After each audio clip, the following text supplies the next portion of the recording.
I want to ask you the stuff that hopefully nobody ever asks you. I've been asked every question you can basically imagine. You don't even know what that finish line is. You can't do anything that's easy to be copied. And if the barrier's low of entry, everybody jumps in. That's why I say the higher the barrier, the lower the competition. You need to keep understanding what your current goals are and realize they may adjust. So keep your finger on that pulse. That question, I would say, John, thank you so much for coming on Podcast Gurus. You've been on so many interviews. I have listened to a few. So I want to ask you the stuff that hopefully nobody ever asks you. I don't know if I'm going to be able to achieve that.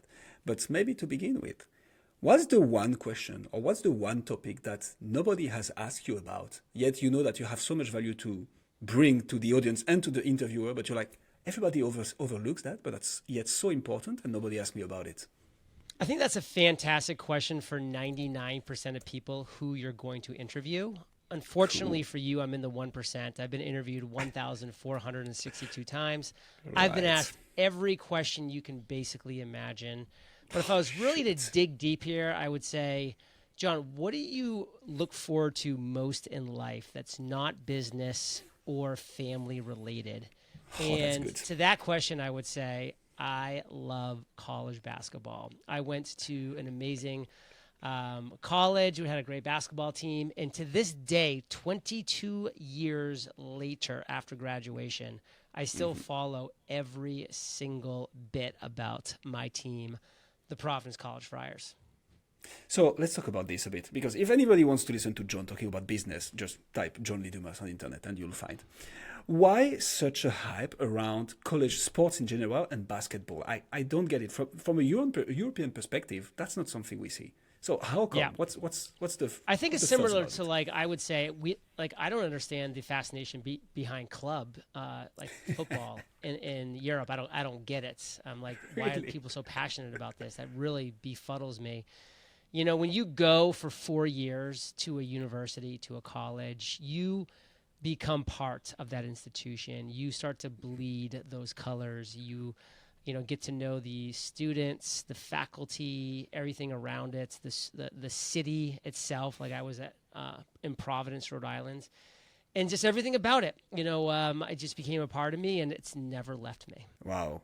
And so is it because you identify yourself watching those young guys playing that you're like, hey, that reminds me? Is it a nostalgia feeling, or what is happening in your head when you're like, I cannot miss a game of those guys? Would more compare it to saying when you watch a show or when you read a book and you really start to connect and identify with those characters in the book or in the show.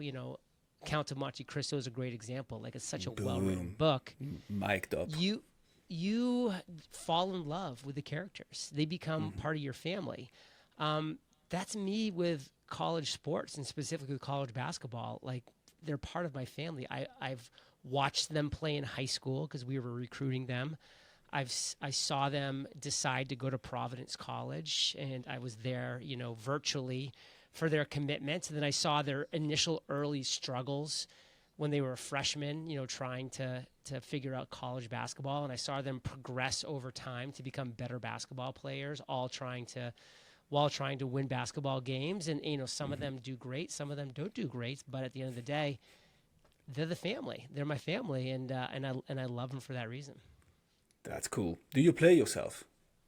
I played in high school. I was never good enough to take it to the next level, but I did really enjoy playing basketball, and I was very good at my level in high school. So that's kind of why I think I gravitated towards the sport of basketball as a fan, because I knew it as an athlete as well. So are you LeBron or Michael Jordan? I'm honestly probably team Michael Jordan. I just really feel like LeBron is overall more physically gifted, but I don't like how he carries himself and his personality nearly as much as Michael Jordan. To me, Michael Jordan was the consummate professional, attitude-wise, just such a fighter and just wanted to win. And I just see LeBron whining and crying about a lot of, fouls and, things that he feels like he should be getting. And I'm the father of a 5-month-old son right now. So Congratulations. it hasn't started yet, But I know at some point when my son starts talking that he's going to start whining. And I don't know why. Maybe it's because I was in the U.S. Army for 8 years as a captain, and I just could not put up with it as a captain in the Army. I cannot stand whining. And I see that in LeBron's personality and his antics on court and in press conferences after the game. And it's my biggest goal in life to make sure that my son, Bo, is not a whiner. How are you going to do that? Because although you have interviewed thousands of entrepreneurs, how do you teach somebody not to cry? Did you have that question, John? Yeah, and the reality is, because every human's different, I think you've got to approach every human uniquely. It's called bio-individuality for a reason. Bo's going to have his own personality, and I'm going to have to get to know him first and then try to figure out what strategies can I use that will work with him to make him believe that whining is for babies and it's not what, a intelligent human being does. Wow. Love that. Okay, I want another great philosophy of life. So you've obviously achieved financial success. I think that's the least we can say. Yeah. In one of your interviews, you mentioned something around this, quite interesting, your perception on this. So it's very easy once you're at the top to say, hey, money doesn't matter that much at the end of the day. What would you recommend or advise young people, say like people named Guillaume in the south of France, to approach when they're on the path to getting there? And ultimately, they see that it's not the whole point, but we can't help but doing it, right? What are the things that you would recommend people to also focus on and not overlook whilst building a, I don't know, seven shows a week kind of podcast? How can we do that? So the reality is this. So many people, in my opinion, in my experience, what I've seen over the years, interviewing now 4,561 successful entrepreneurs, over 12 years, is that the biggest mistake people make when they're growing their business, when they're generating revenue, when they're looking to build wealth, is that they don't even know what financial freedom means to them.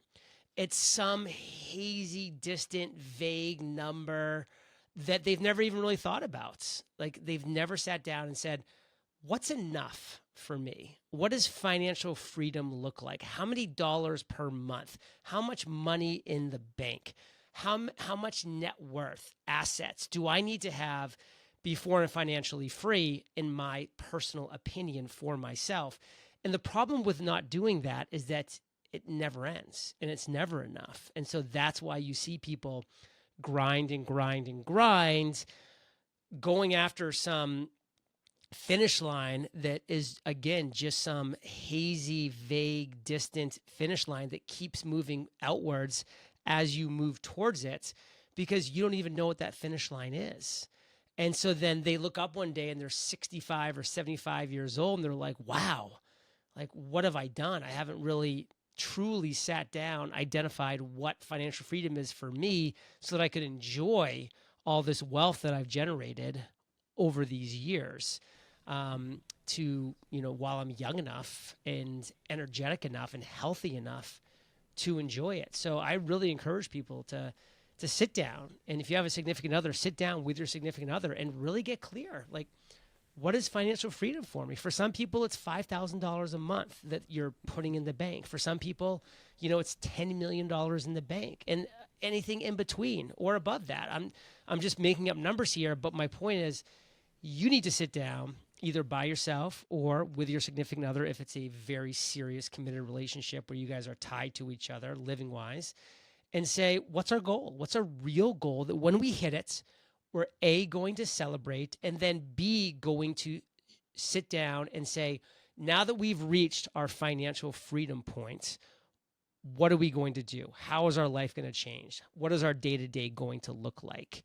And that's key, because I'll tell you, I've been making a lot of money for a lot of years, but if you go back, you can see 12 years of income reports, and that's monthly.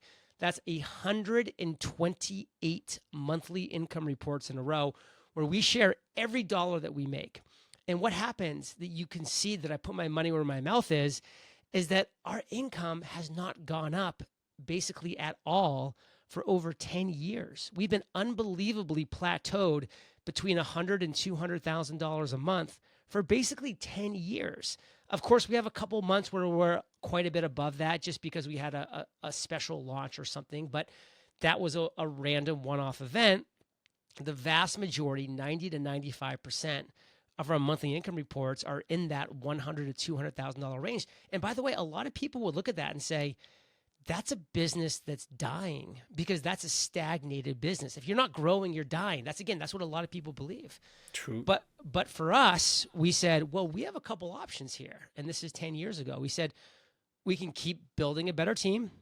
We can keep spending more money on ads, creating more products, more services, working harder, longer hours, and we can make more money. We knew that we could do that. But that wasn't the life that we wanted. We knew that making somewhere between $100,000 to $200,000 put us very firmly and very comfortably into our financial freedom buckets. And so we stayed there because we said, enough. Enough is enough. And we really prioritize quality of life, quality of living. We moved to Puerto Rico 8 years ago. We live in our dream house here, overlooking the Caribbean Ocean. Amazing weather year round. We have a great group of friends here. We travel all the time. We just started a family. And we don't have a business that's growing. We have a business that's doing very well financially, but it's not growing. And we have no intentions of changing that anytime soon. Now, listen, you can always wake up tomorrow or next month or next year, as we might, and say, I'm ready for that next chapter in life. We've had a 10-year plateau. Now let's go for it. Let's spend the next couple of years blowing this thing up, and maybe we decide to do that, and that'll be fun. That'll be an adventure. Maybe we wake up and say, let's shut this puppy down. That's the thing is you need to keep understanding what your current goals are and realize they may adjust. So keep your finger on that pulse. Wow. Last question for you, John. So you took a bet, right, about 10, 12 years ago when launching this podcast. Everybody thought it was impossible. You talk about it plenty. If you were to start in 2024, would you do a podcast? And if not, what would you do to try and achieve, hopefully, the same success? Where would you see a crazy project being likely to succeed? In this question, do I have the same skill set that I have now? You do.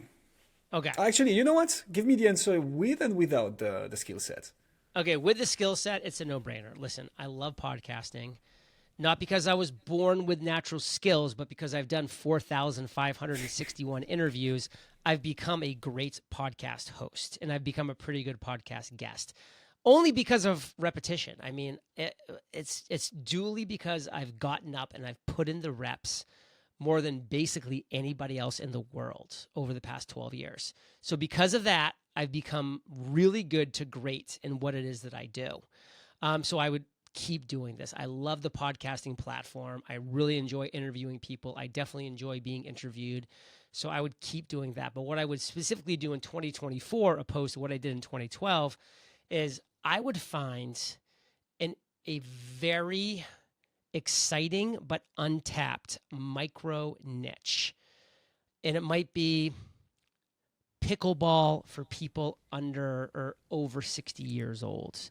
A random example. I like pickleball, but I'm kind of giving an example of like, what's a niche within a niche? Pickleball's a niche. Over 65 is a niche within a niche because now you're really kind of getting your two ranges, cutting it down to a pretty small audience overall. And then I would look to become the best podcast delivering the best solutions to pickleballers who are over 65 years old. And you could, again, I could right now just spurt off 10 micro niches like that, that I would really look at and say, what is a big opportunity because there's some momentum behind it, but it's still kind of new and fresh, is being ignored or not done very well right now, does not have a lot of competition, that I can jump into and day one become very competitive to the best in that micro niche. Because guess what? That was what I did in 2012. interviewing entrepreneurs daily was a niche in 2012. It's not a niche in 2024. It's what everybody's doing.